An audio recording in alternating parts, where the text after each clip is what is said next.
أعوذ بالله من الشيطان الرجيم بسم الله الرحمن الرحيم وصلى اللهم على نبينا محمد وعلى آله وصحبه وسلم تسليما كثيرا اللهم رب اشرح لي صدري ويسر لي أمري واحلل عقدة من لساني يفقه قولي السلام عليكم ورحمة الله وبركاته.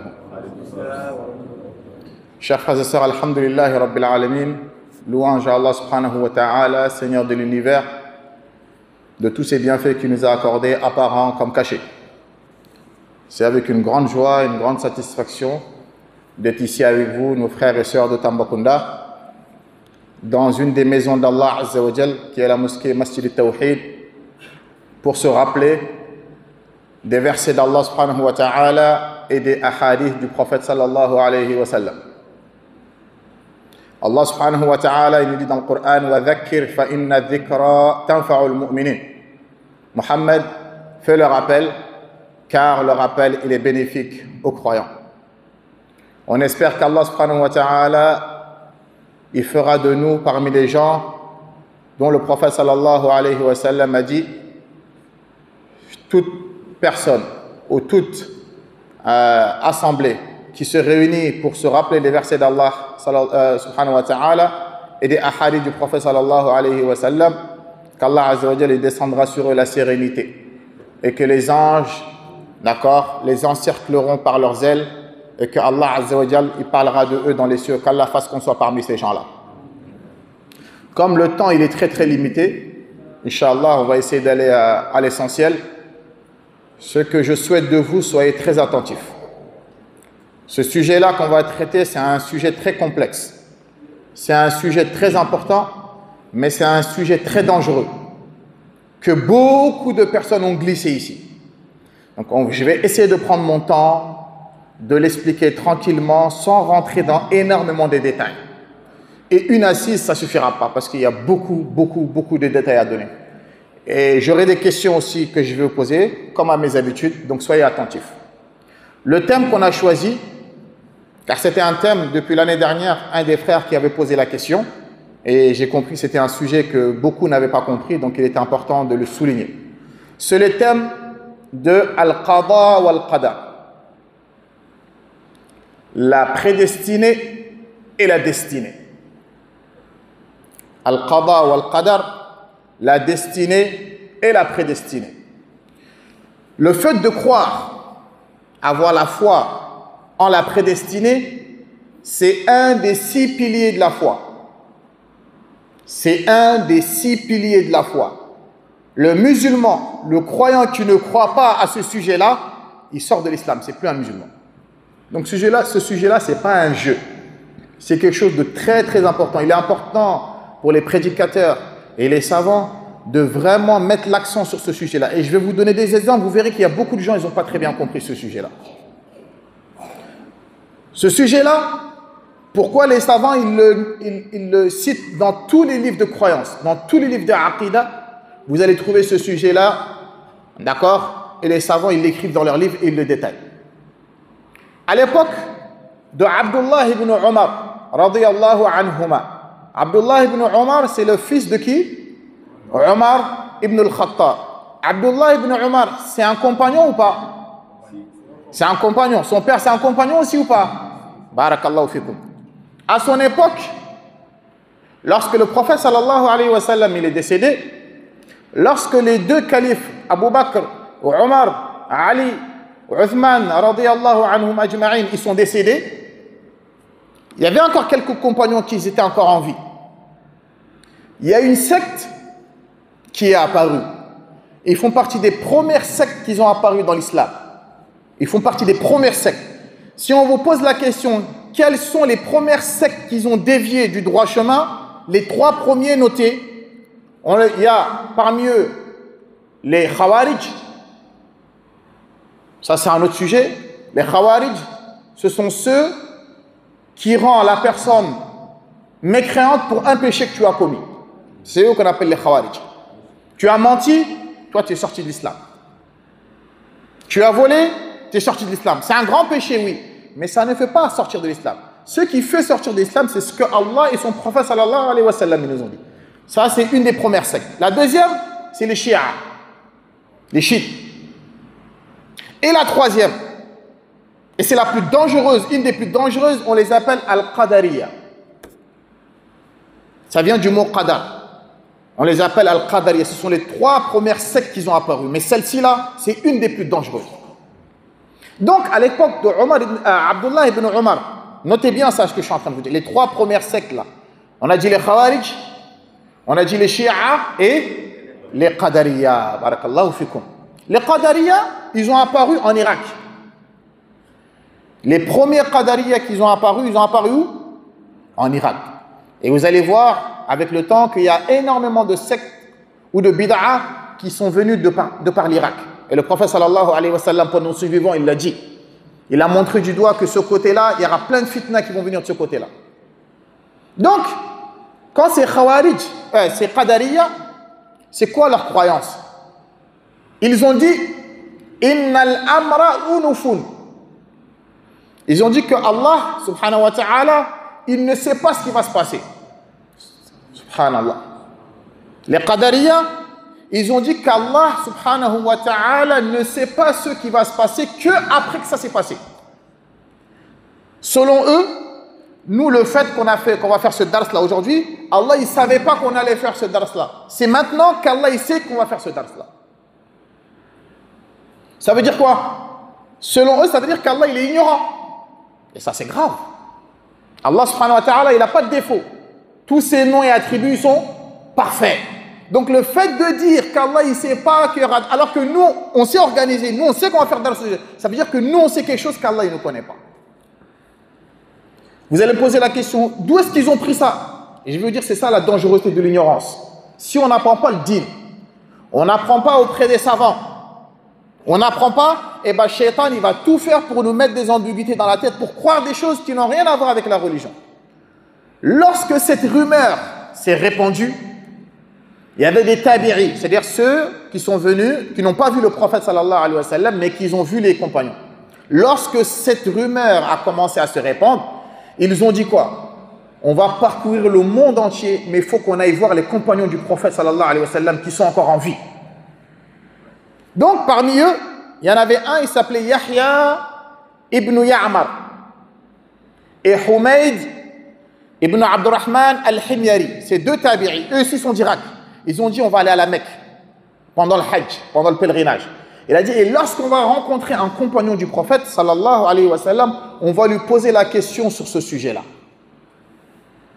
Quand ils sont partis et ils sont arrivés au Haram, à la Mecque, ils ont trouvé que Abdullah ibn Omar, il rentrait à la Mecque et il commençait à faire le tawaf. Donc il y en a un, il est parti à sa droite, et un, il est parti à sa gauche, et Abdullah ibn Omar, il était au milieu, et il faisait le tawaf avec lui. Et ils lui ont posé la question.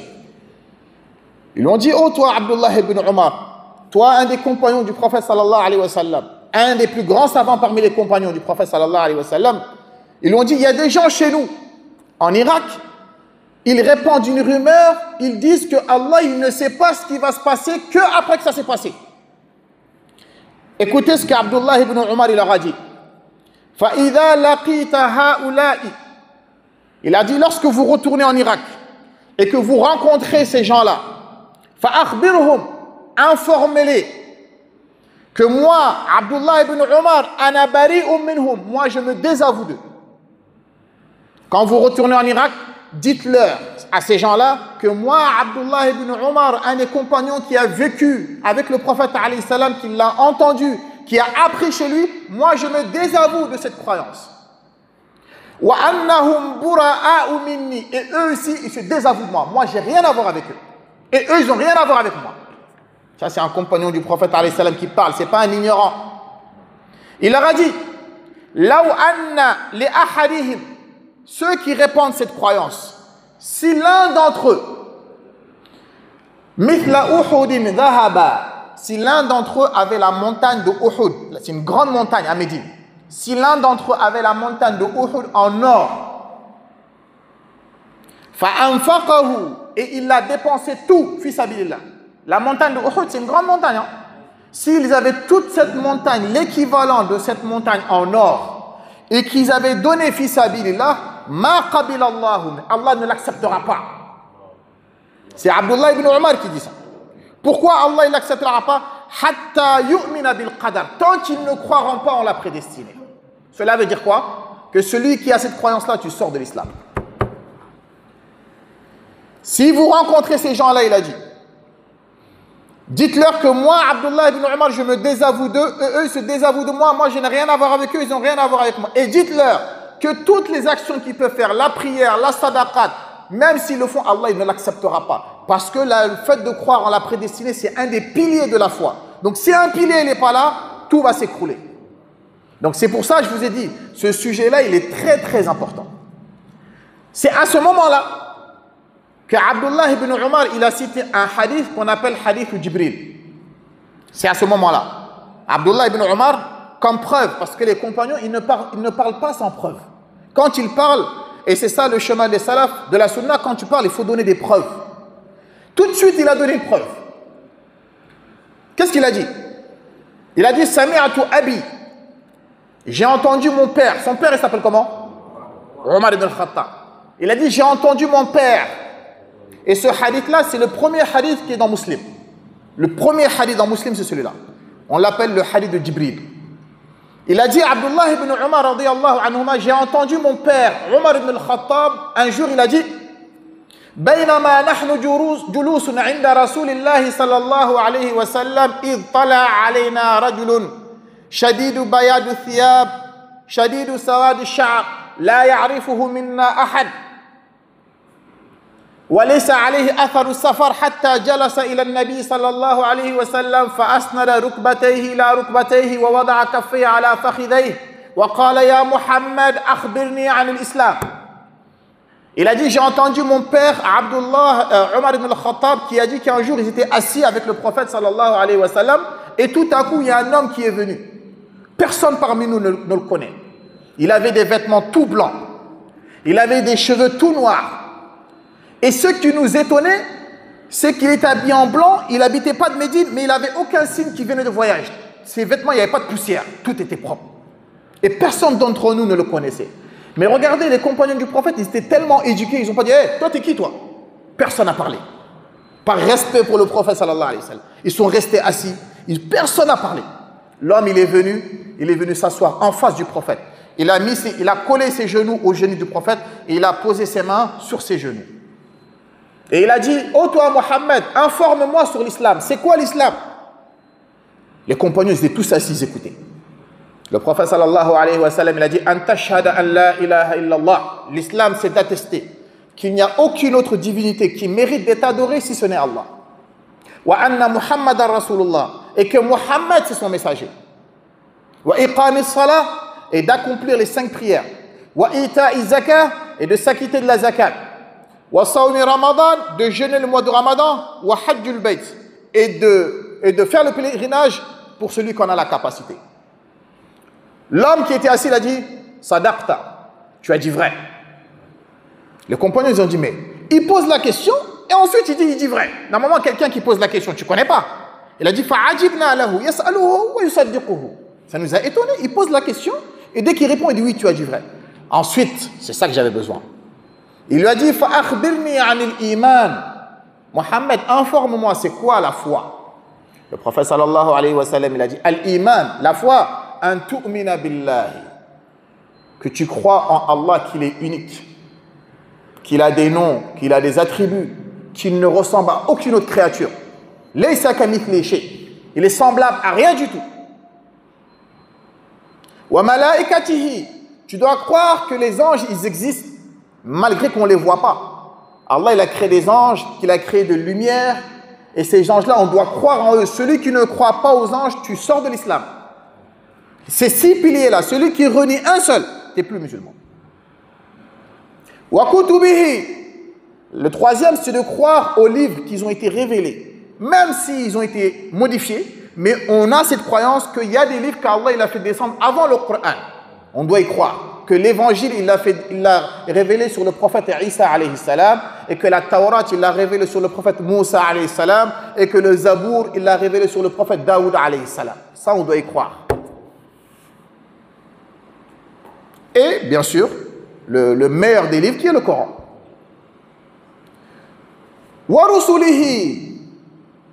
Le quatrième pilier de la foi, c'est de croire aux messagers. Qu'Allah Azza wa Jalla, il a envoyé des messagers. Rusulan mubashirin wa munzirin li'alla yakuna lin-nas 'ala Allah hujjatun ba'da ar-rusul. Allah, il a envoyé des messagers et des prophètes pour transmettre le message, pour que personne n'ait d'excuse yawm al-qiyam en disant Allah, moi je ne savais pas. Dans un hadith du prophète sallallahu alayhi wa sallam, il a dit qu'Allah, il a envoyé plus de 124 000 prophètes sur terre, au total. 124 000 prophètes que Allah Azza wa Jalla, il a envoyés. Et parmi ces 124 000, Allah, il nous a informés sur le nom de 25 dans le Coran. Et parmi ces 25-là, Allah, il nous a informés sur les 5 meilleurs. Tilka ar-rusul faddalna ba'dahum ala ba'd. Les prophètes, ce sont tous des gens qu'on doit respecter, mais Allah, il les a favorisés. Il y en a, ils sont mieux que d'autres. Et le meilleur d'entre eux, c'est qui? C'est notre prophète. Et on fait partie de sa communauté. Alhamdulillah, Muhammad sallallahu alayhi wa sallam. Ensuite, Ibrahim alayhi salam. Ensuite, Moussa alayhi salam. Ensuite, Isa alayhi salam. Et ensuite, le prophète Nuh alayhi salam. C'est les 5 meilleurs prophètes. Donc ça, on doit y croire. Nous, la différence entre nous et les chrétiens ou autres, qu'eux disent que non, nous on ne croit pas en Mohammed, nous on ne croit pas en un tel. Ou les juifs, eux, ne croient pas en Isa alayhi salam. Allah Azza wa Jalla nous a dit quoi dans le Coran? Amana ar-rasul bima unzila ilayhi min rabbih wal mu'minun kullun amana billahi wa malaikatihi wa kutubihi wa rusuli la nufarriqu. Nous on ne fait pas de distinction. Ce sont tous des prophètes qui viennent d'Allah Azza wa Jalla. On les aime tous. On y croit, on croit en eux. Mais on ne fait pas de différence en disant non, nous on croit qu'à Mohammed et on critique Isa alayhi salam, on critique Moussa, ça c'est dangereux. C'est important ça. C'est clair ou pas? Taïeb. Ensuite le prophète sallallahu alayhi wa sallam il a dit wal yawm al-akhir. Le 5e pilier de la foi, c'est de croire au jour de la résurrection. Qu'un jour viendra, on va tous mourir, un par un. Personne d'entre nous sera vivant. Peut-être d'ici 100 ans, on ne sera plus là. Même si on vit longtemps, vas-y, 200 ans, c'est sûr et certain que moi et vous, on ne sera plus là. On sera plus là. C'est sûr et certain. Donc sans nous, on y croit que la mort, elle va venir. Même ceux qui ne croient pas en Allah, ils savent que la mort, c'est inévitable. Mais la différence entre nous, les musulmans et les autres, c'est que nous, on croit qu'après la mort, il y a quelque chose. C'est pour ça, nous, on ne doit pas agir comme ceux qui ne croient pas ce qu'il y a après la mort. Nous, les musulmans, on est craintifs. On sait qu'après la mort, on va rendre des comptes. Donc, dans la dunya, on doit faire attention à ce qu'on fait. Mais celui qui ne croit pas à demain, lui, pour lui, quand il meurt, c'est fini, il va faire n'importe quoi. Mais celui qui sait, quand je vais mourir, je vais être enterré tout seul. Il n'y aura pas ma femme, il n'y aura pas mes enfants. Ils vont tous me jeter dans un trou, ils vont retourner à la maison, ils vont manger, ils vont boire, ils vont m'oublier. Celui qui croit en ça, lui, il ne doit pas agir comme quelqu'un qui ne croit pas à ça. Tout ce qui va se passer le jour de l'au-delà, car Allah nous a informé qu'on va être ressuscité, qu'on va être tout nus, les hommes et les femmes, qu'on va être jugé, qu'il y en a qui vont rentrer au paradis. Tout ça, ça rentre dans la croyance du jour de la résurrection. Tout ça, on doit y croire, que tout ça, ça va arriver. Et le dernier, le prophète, il a dit à cet homme, « Wa tu'mina bil qadari » Tu dois croire en la prédestinée, « khayrihi » qu'elle soit bonne, « wa sharrihi » ou bien qu'elle soit mauvaise. Abdullah ibn Umar, il a cité cette preuve aux tabi'ina pour leur dire que ces gens-là qui ne croient pas en ça, le prophète alayhi salam, c'est ce qu'il a dit. Donc s'ils ne croient pas en ça, même s'ils donnent l'équivalent de la montagne de Uhud en or, Allah il ne l'acceptera pas tant qu'il ne croira pas en ça. C'est une des conditions pour être musulman. Donc comme je vous dis, le qadar, c'est quelque chose de très très important. Est-ce que c'est clair ou pas? C'est clair pour tout le monde? On continue. Deuxième hadith. Il y a un hadith, il a été rapporté dans Muslim, un hadith d'Abu Hurayrata radiyallahu anhu. Vous connaissez Abu Hurayrata? Hein? Vous connaissez tous Abu Hurayrata? Abu Hurayrata, c'est qui?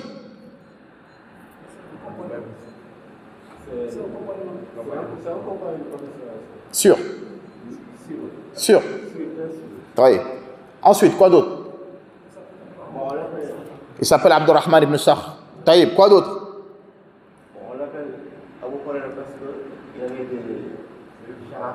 D'accord. Il a dit parce qu'il aimait les chats, le prophète il l'a surnommé. Quoi d'autre? Barakallah. C'est lui qui a apporté le plus de hadiths au monde. Quoi d'autre? Il est de quel pays? Il est aussi des gens qu'on appelle les Il était parmi eux. Mais il est de quel pays, Abu Huraira? Qui c'est? Il est de quel pays? Personne? Ah, c'est Daous, c'est où? Abu Huraira, il est du Yémen. Son origine, c'est au Yémen. D'accord? Notez tout ça, hein. Je vais vous poser la question encore dans tout ça. Faites attention. D'accord? Si on vous dit Abu Huraira, radiyallahu anhu, c'est celui qui a rapporté le plus de hadith du prophète. Parce que le prophète, il a fait dua pour lui. Quand il apprend quelque chose, il n'oublie plus. Quand il entend quelque chose, il le capte directement. Donc, c'est Abu Huraira qui a rapporté ce hadith, il est dans Muslim. Écoutez bien ce hadith-là. Radiyallahu anhu, qala Rasulullah sallallahu alayhi wa sallam, al-mu'minu al-qawiyyu, le croyant fort. Fort, c'est pas celui qui est musclé, hein, mais fort dans sa foi. Celui qui a une foi qui est forte, qui croit en Allah Azza wa Jal, qui fait des efforts pour faire des bonnes actions. Quand il a des épreuves, il sobre, il patiente. C'est ça le croyant fort, qui a un cœur fort. Khayrun, il est meilleur, min al-mu'min al-da'if, que le croyant faible. Ça ne veut pas dire faible parce qu'il est maigre, mais faible dans sa foi. Il œuvre, mais il ne fait pas beaucoup. Quand il a des épreuves, il a du mal à patienter. Ça, c'est le croyant faible. Le prophète, il a dit, alayhi salam, le croyant fort est meilleur auprès d'Allah que le croyant faible. Wa fi kullin khayr. Mais les deux, c'est bien. Car quoi qu'il arrive, c'est un croyant. Mais le croyant fort est meilleur que le croyant faible. Écoutez ce que le prophète sallallahu alayhi wa sallam, il a dit. Ihris ala ma yanfa'uka. Sois à l'afflux de ce qui t'est profitable.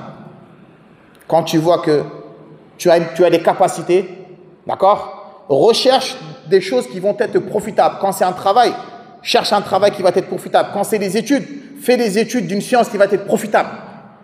Ne te retarde pas pour des futilités. Délaisse les futilités et cherche les choses importantes qui vont être profitables. Le prophète sallallahu alayhi wa sallam, il a dit « Wasta'in billah » et demande de l'aide à Allah. N'aie pas confiance en toi de ta force et ton intelligence. Demande de l'aide à Allah parce que la hawla wa la quwwata illa billah.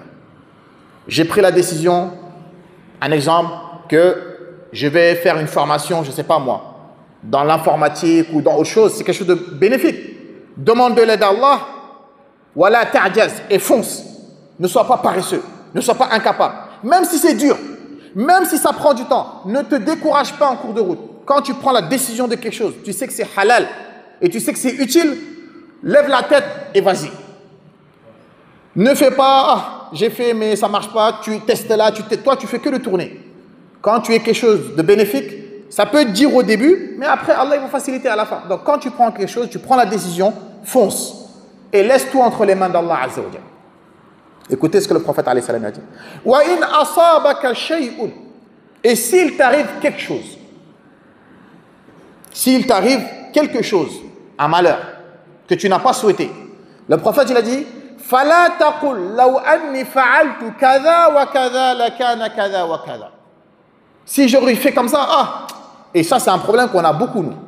Oh là là, par exemple, c'est un exemple que je vous donne. Par exemple, tu prends ta moto, tu as deux motos, mathalan, tu as deux motos. Tu prends ta moto, tu viens à la mosquée, hop, la mosquée elle tombe en panne. Tu dis, oh là là, j'aurais dû prendre l'autre moto là, cette moto là, laisse tomber. Le prophète a dit, il ne faut pas dire ça. Quand tu as pris une décision et que c'est une décision forte, fonce. Et tout ce qui t'arrive en cours de route, ne dis pas si je savais, j'aurais dû faire comme ça. Le prophète a dit, ne dis pas ça.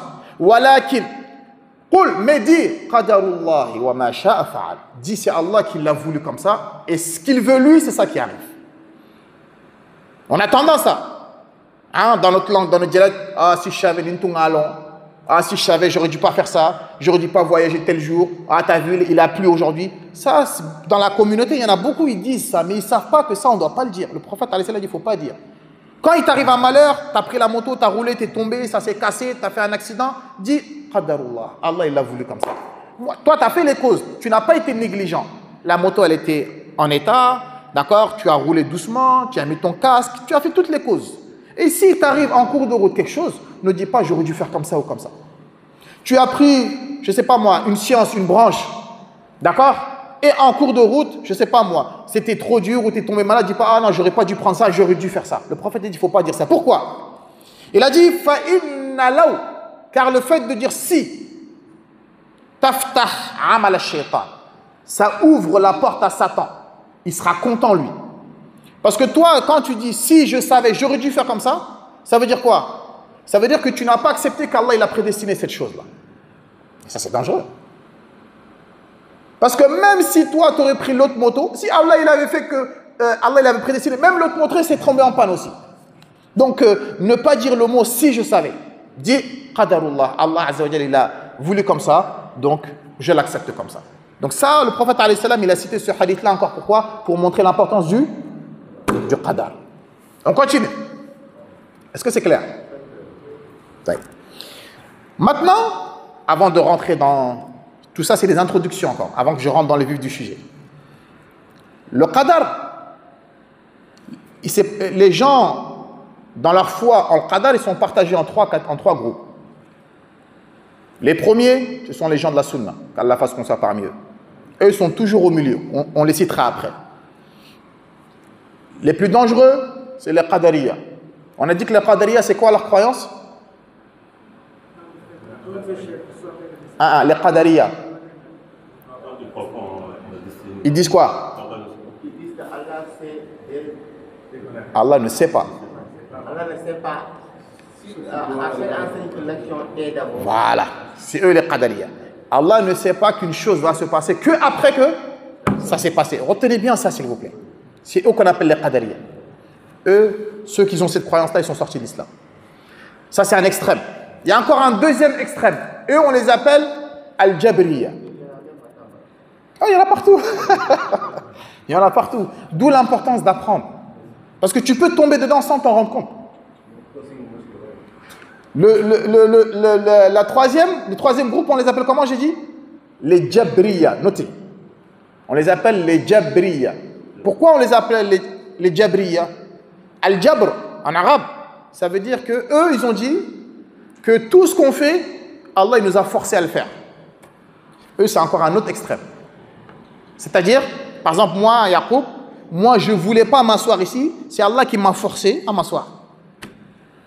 C'est-à-dire, eux, ils disent que tout ce que l'être humain il fait, même si tu fais un péché, c'est injuste, Allah il te fait rentrer en enfer, Allah il a été injuste parce que Allah, c'est à cause de lui que tu as fait ce péché-là, donc pourquoi il te fait rentrer en enfer? Subhanallah. Ça, c'est un autre extrême. Eux, ils disent qu'Allah, il est injuste. Eux, pour eux, nous, on est téléguidés. Moi, quand je lève ma main, c'est pas moi qui a levé ma main, hein, mais c'est Allah qui a levé ma main. Eux, pour eux, tout ce qu'on fait, c'est pas nous qu'on a le contrôle. Donc, eux, pour eux, tous les péchés qu'on fait, moi, j'ai pas le droit de dire, pourquoi t'as pas fait ça? Ah, c'est Allah qui m'a fait faire, hein. Moi, j'ai rien fait, moi. Donc, eux, ils volent, ils mentent, ils font du n'importe quoi. Et quand tu veux les blâmer, ils te disent, moi, c'est pas moi, hein, c'est Allah qui m'a fait faire. Donc, pourquoi tu me blâmes? Et on les appelle les Jabriya. Vous avez compris ou pas? On va venir à ces ambiguïtés-là. Vous voyez ces gens qui ont cette croyance-là, les Jabriya, pour vous montrer que ce qu'ils disent, c'est du n'importe quoi. Un parmi eux, si toi, tu viens aujourd'hui, cette personne-là, je viens et je lui mets une claque, il va dire quoi? Hey, pourquoi tu m'as tapé? Je vais dire, ah, moi, je ne t'ai pas tapé, c'est Allah qui t'a tapé. Est-ce qu'il va l'accepter, ça? Tu vois sa moto, tu vois sa voiture, tu prends la clé, tu la roules, tu pars. Il va dire, hey, pourquoi tu as pris ma voiture? Ah, moi, je ne l'ai pas pris, c'est Allah qui m'a fait prendre, qui m'a pris ta voiture. Est-ce que ça, il l'accepte? Non, mais c'est quand ça les arrange seulement. Je ne sais pas si vous avez compris ce que je suis en train de dire. Quand ça les arrange, et nous, en tant qu'êtres humains, on sait très bien, et c'est pour ça, le fait d'apprendre la croyance de la sunna, où nous, on est entre les deux. La sunna, c'est wasat, entre les deux. Allah, tout ce qu'on fait, Allah, il l'a prédestiné, mais Allah, il nous a donné le libre arbitre. Tu sais ce qui est bien, tu sais ce qui est mauvais. Et Allah, il t'a mis entre les deux. Il a fait descendre le Coran. Il a envoyé les prophètes pour nous dire, ça, c'est pas bien, ça va vous mener en enfer. Faites ça, ça c'est bien, ça va vous mener au paradis. Maintenant, Allah, il te laisse, toi, c'est toi qui choisis. Mais Allah, lui, il sait ce que tu vas choisir. Lui, il sait déjà. Il sait ce que tu vas choisir. Il t'a donné ce qu'on appelle al-aql, qui est la raison. C'est une différence des animaux. Quand tu veux te lever, tu te lèves. Tu ne sens pas que quelqu'un te force à te lever, n'est-ce pas? Donc, si on disait qu'Allah, il nous force à faire quelque chose, nous, Allah, dans le Coran, il nous a dit le contraire. Qu'est-ce qu'Allah nous a dit? La yukallifullahu nafsan illa wus'aha. Fattaqullaha mastata'tum. Allah il nous dit craignez Allah du mieux que vous pouvez.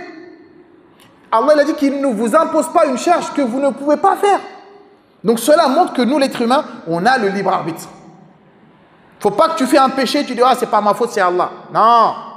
Pourquoi tu n'as pas fait une bonne action et tu dis que c'est Allah aussi alors? Mais quand ça t'arrange, quand c'est les péchés, c'est Allah qui a voulu. Ça, c'est beaucoup dans notre communauté, ils ont ça. Quand ils font des bêtises, tu dis pourquoi? Ah, c'est Allah qui a voulu. Mais Allah, il t'a prévenu. Donc, dans le qadar, il y a 3 groupes. Soyez parmi les meilleurs, mais il faut l'apprendre. Ceux de la sunna, je vais vous le détailler après. Qu'est-ce qu'on doit croire? Les qadariya, ceux qui disent qu'Allah, il ne sait pas ce qui va se passer, qu'après que ça s'est passé.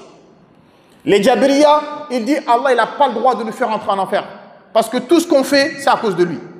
C'est encore un autre extrême. Donc c'est pour ça qu'il faut étudier ce sujet-là pour ne pas tomber dans les 2 extrêmes. Est-ce que c'est clair ou pas? Taïb. On continue. Maintenant, une personne va me poser la question, Taïb, Yacoub, c'est quoi le qadar alors? Maintenant, je vais vous dire la définition du qadar dans la sunna. Le qadar, c'est quoi? Al-iman bil qadari, la foi en la prédestinée. Tout ce qui se passe sur terre, min khayrin aw shar, que ce soit bien ou mauvais, tout ce qui se passe sur terre, que ce soit bien ou que ce soit mauvais, que ce soit mécréance ou que ce soit la foi, que ce soit la maladie ou que ce soit la bonne santé, que ce soit la richesse ou que ce soit la pauvreté, que ce soit la difficulté ou la facilité, nous, la croyance que le musulman il doit avoir, c'est qu'Allah, c'est lui qui a prédestiné tout ça. C'est lui seul qui a prédestiné cela. Ça, nous, on doit avoir cette foi-là. Est-ce que c'est clair ou pas, Ali? Je répète. C'est l'heure de faire la dinde? Ah, le temps, il passe vite. Hein. J'ai même pas commencé encore.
Est-ce que jusqu'à là, ce que j'ai dit, si c'est pas clair, vous pouvez me dire c'est pas clair, je répète.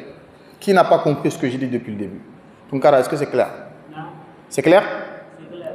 Li, c'est clair ou tu veux que je répète? Je répète la définition.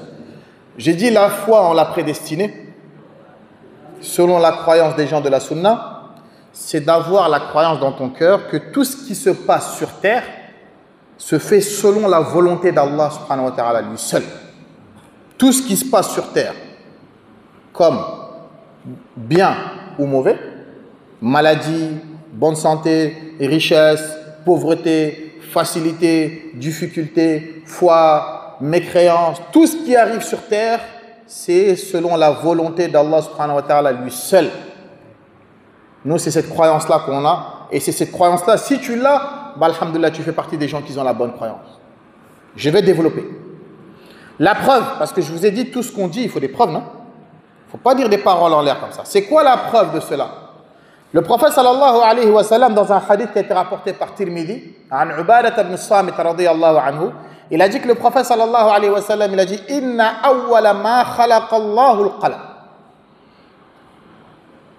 Il y a divergence entre les savants. Il a dit que la première chose qu'Allah il a créée, c'est la plume. La première chose qu'Allah il a créée avant de créer le paradis, l'enfer, etc. La première chose qu'il a créée, c'est ce qu'on appelle la plume.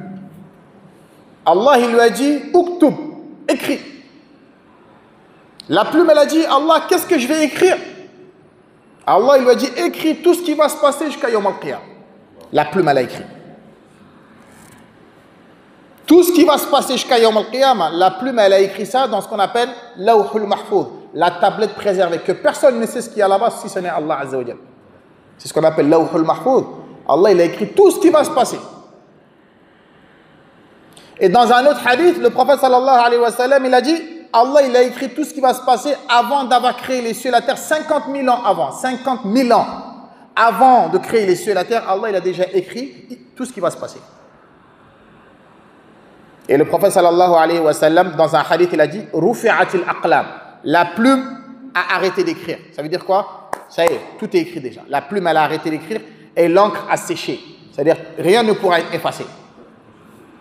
Une personne, elle peut se dire ah, donc Yacoub, ça veut dire que ce que les Jabriya les ont dit là, ça veut dire que tout ce qu'on fait, c'est Allah qui l'a écrit déjà, donc nous, on ne peut pas le faire. La croyance, c'est quoi? Cela ne veut pas dire qu'Allah t'a forcé à le faire, mais Allah il sait que tu vas le faire. C'est ça la différence.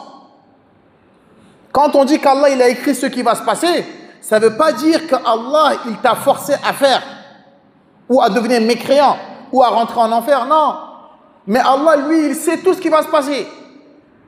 J'ai l'habitude de donner un exemple, vous les professeurs. Quand tu es un professeur d'école, et au début de l'année, jusqu'au premier trimestre, deuxième trimestre, tu vois un élève qui a de bonnes notes, qui travaille bien. Le professeur, il va dire quoi? Lui, à la fin de l'année, là, c'est sûr, lui, il va passer. Pourquoi? Parce que tu vois comment il évolue, comment il travaille. Tu te dis, lui, c'est sûr, à la fin de l'année, il va avoir son diplôme. Mais celui-là qui est feignant, qui révise rien, qui fait rien du tout, tu vas dire, lui, à la fin de l'année, il va redoubler, il va rien avoir. Pourtant, nous, on ne sait pas ce qui va se passer dans le futur. Mais selon ce que tu as vu, déjà, tu sais à peu près ce qui va se passer. Et walillahi al-mathalul a'la. Et Allah Azza wa Jal, lui, il sait déjà que moi, Yaqub, comment je vais terminer. Est-ce que je vais suivre le prophète alayhi salam? Est-ce que je vais obéir? Est-ce que je vais... Lui, il le sait déjà. Donc c'est pour ça qu'il a tout écrit. Donc savoir et écrire parce que je veux, c'est pas pareil. Il y en a beaucoup, ils ont mal compris ici. Allah, il a écrit parce qu'il sait que toi, le serviteur, il va te dire, ne fais pas ça, mais tu vas le faire quand même. Allah, il le sait. C'est pour ça Allah il va écrire qu'un tel, il va mourir mécréant, il va aller en enfer. Mais ça ne veut pas dire qu'Allah il veut que tu ailles en enfer. C'est différent. Parce que si Allah il voulait qu'on aille en enfer, pourquoi il a envoyé les prophètes? Pourquoi? Je pose la question. C'est pour nous guider, non? Pourquoi il a descendu les livres? C'est pour nous guider, pour qu'on aille au paradis. Mais si Allah il a prédestiné qu'un tel il va en enfer, ne dis pas miskin, descend, ça se fait pas. Pourquoi? Allah Azza wa Jal il a plus de pitié que nous. Donc s'il l'a prédestiné, c'est que cette personne-là, Allah il sait que cette personne n'aime pas et ne veut pas la vérité. C'est pour ça Allah Azza wa Jal, il a écrit qu'un tel il va être parmi les gens de l'enfer. C'est clair, Keita? C'est clair, Baldé? Il me reste combien de temps? 10 minutes. Laissez-moi 10 minutes. Jusqu'à là, c'est clair? Li. Alhamdulillah, c'est très important. Maintenant, concernant la prédestinée, les savants, ils l'ont partagé en 4 piliers. Pour croire, notez bien ça, retenez bien ça. La prédestinée, pour croire en la prédestinée, pour que ta croyance en la prédestinée, elle soit correcte, Keita, il faut croire en 4 choses. Très important. Si tu ne crois pas en une de ces 4 choses, ta croyance en la prédestinée n'est pas correcte. La première, al-imanu bi anna Allah azza wa jalla alima bi kulli shay, jumlatan wa tafsila, azalan wa abada. C'est d'avoir la croyance que Allah, il sait tout ce qui va se passer. Il n'y a rien sur terre qu'Allah ne sait pas. Il faut avoir cette croyance. Si tu as la croyance que non, Allah il connaît des choses et il ne connaît pas des choses, toi tu es sorti de l'islam. Il faut avoir cette croyance qu'Allah il connaît tout, dans les détails. C'est pour ça les savants ils donnent cette parole qui est très importante. Alim Allahu ma kana wa ma yakunu wa ma lam yakun law kana kayfa yakun. Je répète. Alim Allahu ma kana wa ma yakunu wa ma lam yakun law kana kayfa yakun. Allah il sait ce qui s'est passé. Il sait ce qui va se passer. Il sait ce qui ne s'est pas passé. Si ça s'était passé, comment ça allait se passer? Je répète. Allah, il sait ce qu'il s'est passé. Et je vais vous donner des exemples. Il sait ce qui s'est passé. Il sait ce qui va se passer. Il sait même ce qui ne s'est jamais passé.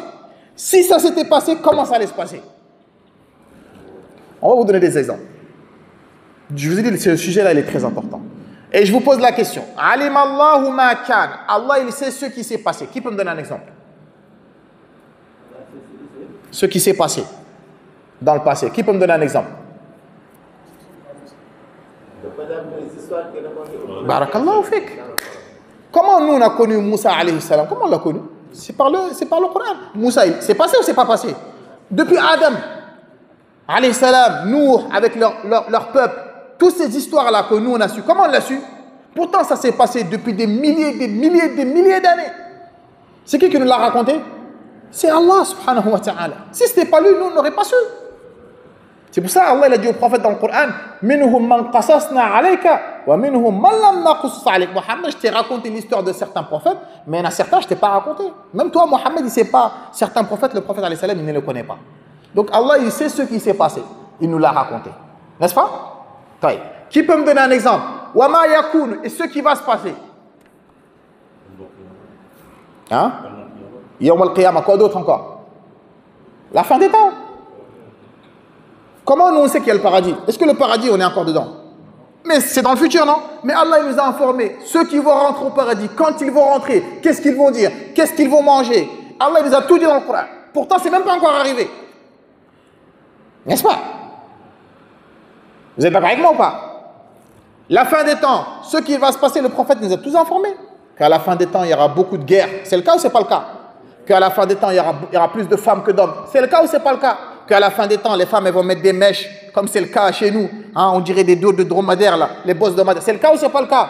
Eh ben oui. Le prophète alayhi salam nous a informés. Mais c'est qui lui a dit, lui? C'est Allah qui l'a informé.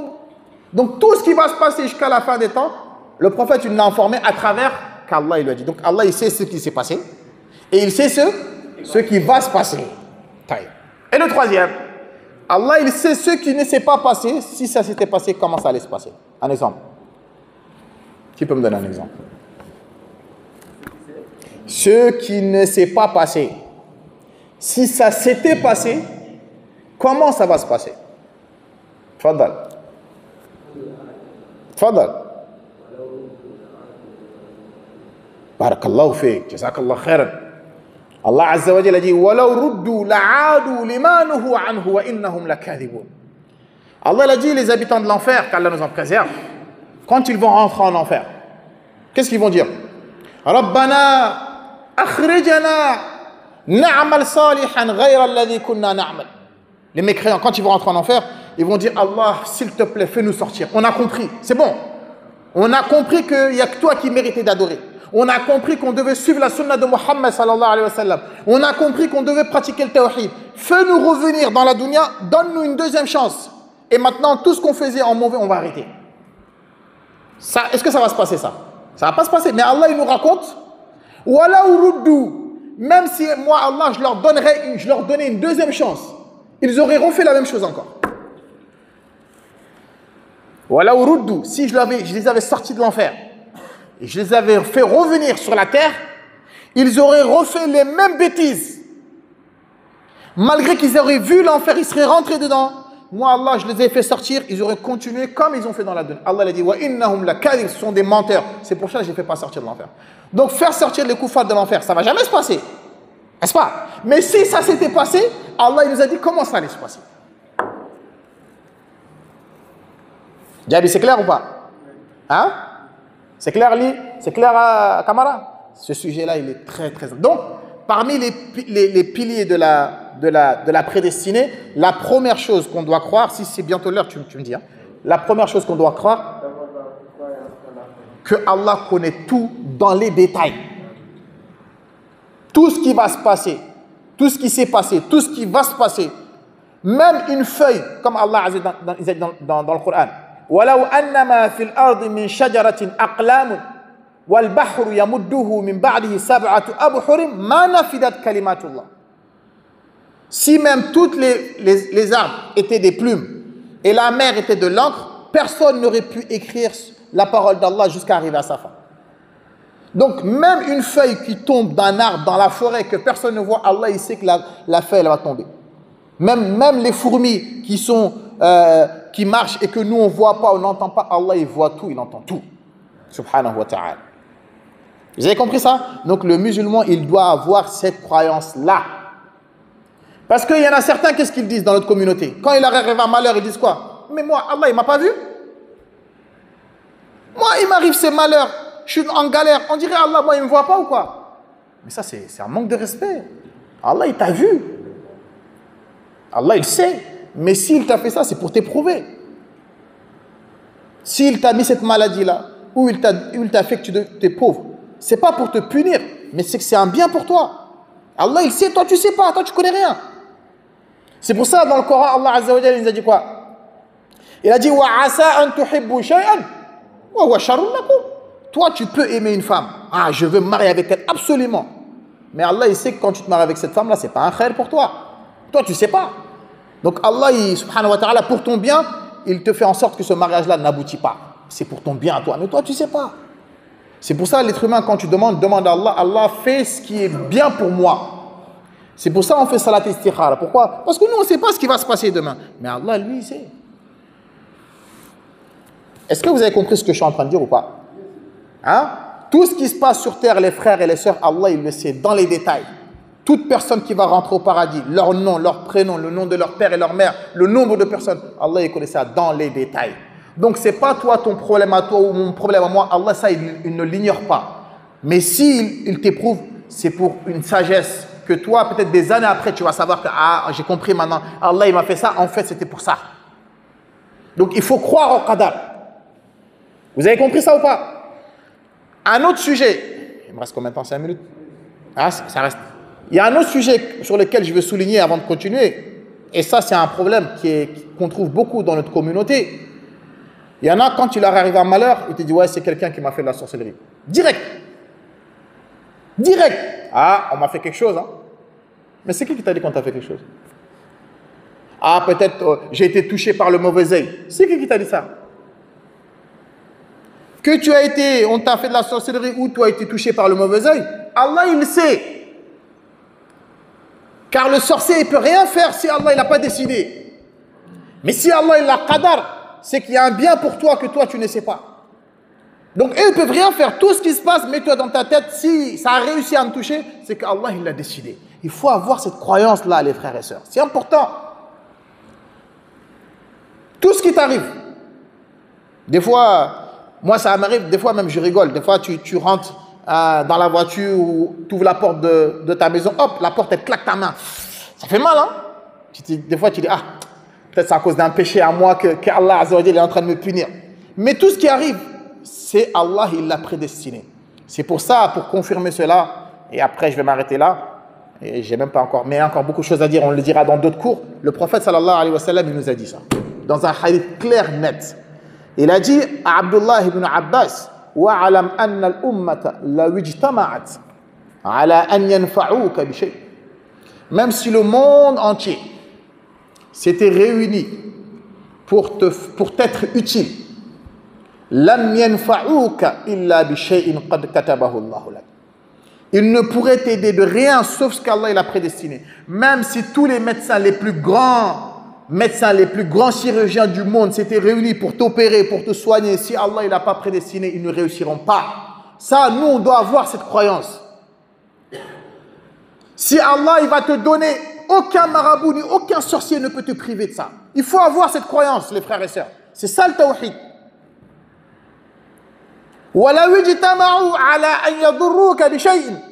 Mohammed, le prophète alayhi salam, il a dit à Abdullah ibn Abbas qu'Allah il a dit si le monde entier s'était réuni pour te combattre, ils ne réussiront pas à te nuire sauf ce que Allah il a prédestiné pour toi. Et le prophète Mohammed c'est un excellent modèle. Ils ont tout essayé.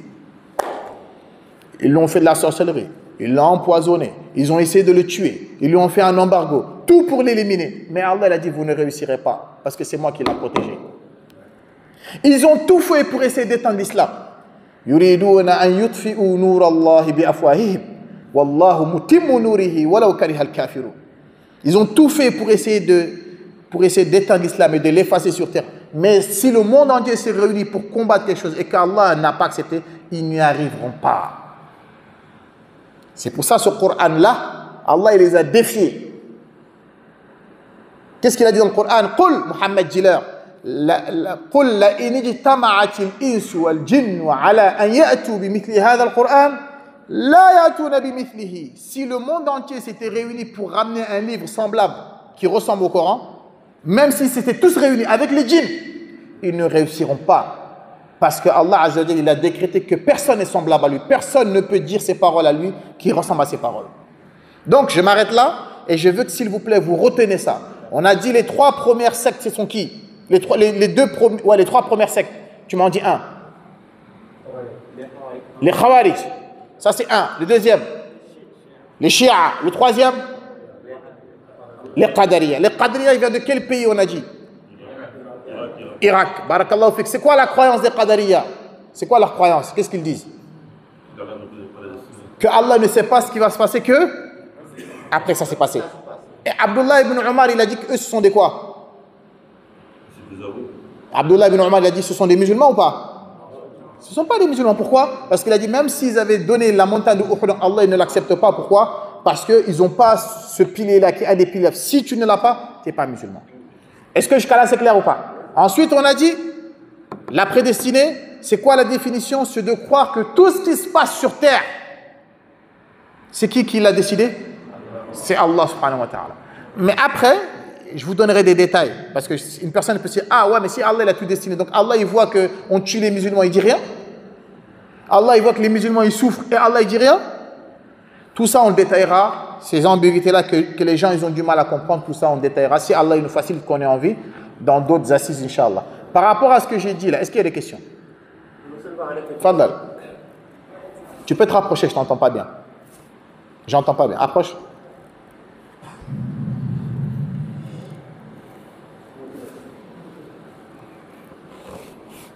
Alaykoum salam. Ouais. C'est lui qui l'a tué ou Allah subhanahu wa ta'ala qui l'a tué? Barakallahu fik. Ça revient à la question que je t'ai dit. On a dit tout ce qui se passe sur terre, c'est Allah Azza wa Jalla qui l'a prédestiné. Tu me suis ou pas? Tout ce qui se passe sur terre, c'est Allah Azza wa Jalla qui l'a prédestiné. Mais cette prédestinée-là, elle est basée sur des causes. On avait plein de gens qui ont tiré sur des gens, mais qui ne sont pas morts. N'est-ce pas? On a vu plein de gens qui ont poignardé des gens, mais ils ne sont pas morts. Tu me suis ou pas jusqu'à là? Une personne, elle peut être la cause de la mort, mais c'est Allah qui a prédestiné que cette personne-là, c'est à ce moment-là qu'il devait mourir. Sinon, il ne serait pas mort. Et on en a vu plein d'exemples comme ça, des gens qui ont subi de graves accidents. Tous les gens du bus, ils sont morts sauf lui. N'est-ce pas? Parce que Allah il a prédestiné que lui, son heure, elle n'est pas encore arrivée. Donc nous, c'est cette croyance qu'on doit avoir. Est-ce que vous avez compris ça ou pas? Voilà, ça c'est très important. Quoi d'autre? Tu voulais me dire, Lee? Oui, je voudrais répéter cette expression, voir s'il n'y a pas de... Vas-y, je t'écoute. Allah sait ce qui s'est passé, ce qui va se passer, ce qui ne s'est pas passé. Et si c'était passé... Si ça s'était passé... Si c'était passé, c'est comment ça va se passer. Barakallahu fi. C'est comme ça. C'est bon pour tout le monde? Tunkara, c'est clair? Désolé, je ne sais pas si c'est pas trop technique. J'ai essayé de ne pas rentrer dans les détails parce que je sais qu'il y en a beaucoup qui ne savent pas. Donc, Inch'Allah, la prochaine fois, on continue. Mais s'il vous plaît, retenez. C'est important, c'est pour vous. Hein. Non, pour le moment, les détails ne sont pas favorables. Parce que si tu rentres toujours dans les détails... Voilà, c'est pour ça. C'est pour ça que je vous dis, j'essaie de rester en haut. D'accord? Qui sont les Qadariya, c'est quoi la croyance, etc. Mais je ne veux pas rentrer dans les détails. On n'apprend pas les moutons. Ouais, c'est important. Inch'Allah. On a parlé des moutons tellement... ça allait beaucoup avancer. Inch'Allah. Jusqu'à là, c'est clair pour tout le monde ou pas? Inch'Allah, donc on va voir le dars d'après. Est-ce que ça va être jeudi ou vendredi? On continue, Inch'Allah. Inch'Allah. On va essayer de continuer. Barakallahu fikum. Wallahu a'lam wa subhanaka Allahumma bihamdik. Ashhadu an la ilaha illa anta astaghfiruka wa atubu ilayk wa barakallahu fikum wa jazakumullahu khairan. Merci.